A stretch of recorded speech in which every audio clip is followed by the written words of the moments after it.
शक्तिला एकादशी व्रत कथा। भगवान श्री कृष्ण के श्रीमुख से एकादशियों का महात्म्य सुनकर श्रद्धापूर्वक उन्हें प्रणाम करते हुए अर्जुन ने कहा, हे केशव, आपके श्रीमुख से एकादशियों की कथाएं सुनकर मुझे असीम आनंद की प्राप्ति हुई है। हे मधुसूदन, कृपा कर अन्य एकादशियों का महात्म्य सुनाने की भी अनुकंपा करें। हे अर्जुन, अब मैं माघ मास के कृष्ण पक्ष की शक्तिला एकादशी व्रत की कथा सुनाता हूँ। एक बार दालभ्य ऋषि ने पुलस्त्य ऋषि से पूछा, हे ऋषि श्रेष्ठ, मनुष्य मृत्युलोक में ब्रह्महत्या आदि महापाप करते हैं और दूसरे के धन की चोरी तथा दूसरे की उन्नति देखकर ईर्ष्या आदि करते हैं। ऐसे महान पाप मनुष्य क्रोध, ईर्ष्या, आवेग और मूर्खतावश करते हैं और बाद में शोक करते हैं कि हाय, ये हमने क्या किया। हे महामुनि, ऐसे मनुष्यों को नरक से बचाने का क्या उपाय है? कोई ऐसा उपाय बताने की कृपा करें जिससे ऐसे मनुष्यों को नरक से बचाया जा सके, अर्थात उन्हें नरक की प्राप्ति न हो। ऐसा कौन सा दान पुण्य है जिसके प्रभाव से नरक की यातना से बचा जा सकता है? इन सभी प्रश्नों का हल आप कृपापूर्वक बताइए। दालभ्य ऋषि की बात सुन पुलत्स्य ऋषि ने कहा, हे मुनि श्रेष्ठ, आपने मुझसे अत्यंत गूढ़ प्रश्न पूछा है। इससे संसार में मनुष्यों का बहुत लाभ होगा। जिस रहस्य को इंद्र आदि देवता भी नहीं जानते, वह रहस्य मैं आपको अवश्य ही बताऊंगा।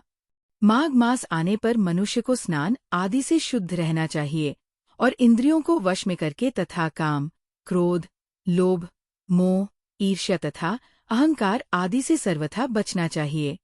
पुष्य नक्षत्र में गोबर, कपास, तिल मिलाकर उपले बनाने चाहिए। इन उपलों से 108 बार हवन करना चाहिए। जिस दिन मूल नक्षत्र और एकादशी तिथि हो, तब अच्छे पुण्य देने वाले नियमों को ग्रहण करना चाहिए।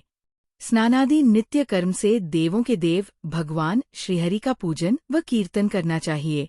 एकादशी के दिन उपवास करें तथा रात को जागरण और हवन करें। उसके दूसरे दिन धूप, दीप, नैवेद्य से भगवान श्रीहरि की पूजा अर्चना करें तथा खिचड़ी का भोग लगाएं। उस दिन श्री विष्णु को पेठा, नारियल, सीताफल या सुपारी सहित अर्घ्य अवश्य देना चाहिए। तदुपरांत उनकी स्तुति करनी चाहिए। हे जगदीश्वर, आप निराश्रितों को शरण देने वाले हैं। आप संसार में डूबे हुए का उद्धार करने वाले हैं। हे कमलनयन, हे मधुसूदन, हे जगन्नाथ, हे पुंडरीकाक्ष, आप लक्ष्मी जी सहित मेरे इस तुच्छ अर्घ्य को स्वीकार कीजिए। इसके पश्चात ब्राह्मण को जल से भरा घड़ा और तिल दान करने चाहिए। यदि संभव हो तो ब्राह्मण को गऊ और तिल दान देना चाहिए।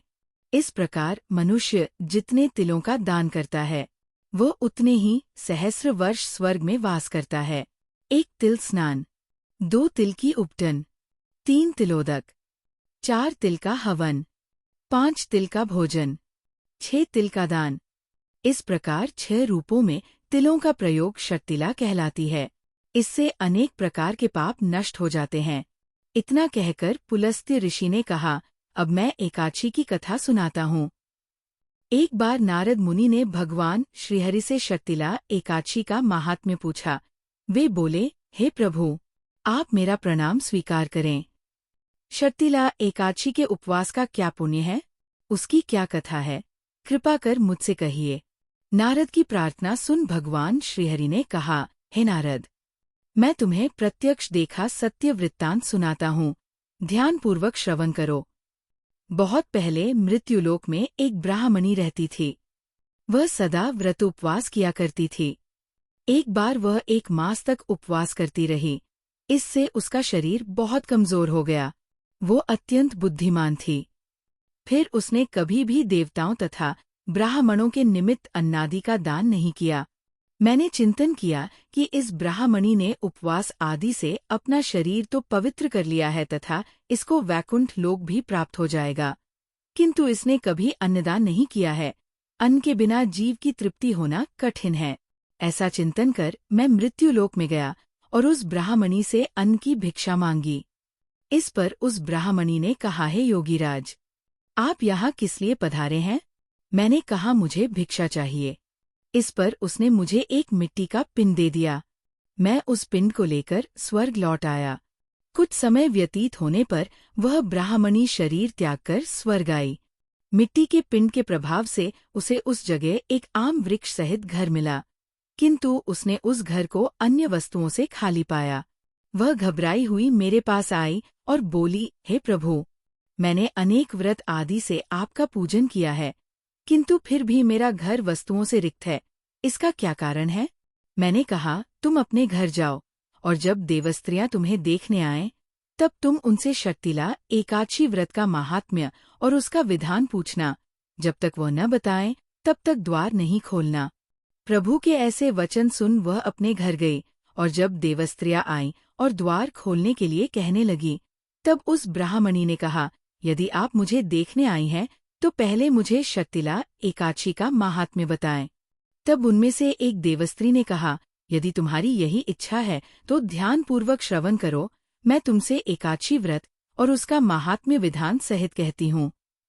जब उस देवस्त्री ने शक्तिला एकादशी का महात्म्य सुना दिया, तब उस ब्राह्मणी ने द्वार खोल दिया। देवस्त्रियों ने ब्राह्मणी को सब स्त्रियों से अलग पाया। उस ब्राह्मणी ने भी देवस्त्रियों के कहे अनुसार शक्तिला एकादशी का उपवास किया, और उसके प्रभाव से उसका घर धन्य धान्य से भर गया। आत है पार्थ, मनुष्यों को अज्ञान को त्याग कर शक्तिला एकादशी का उपवास करना चाहिए। इस एकादशी व्रत के करने वाले को जन्म जन्म की निरोगता प्राप्त हो जाती है।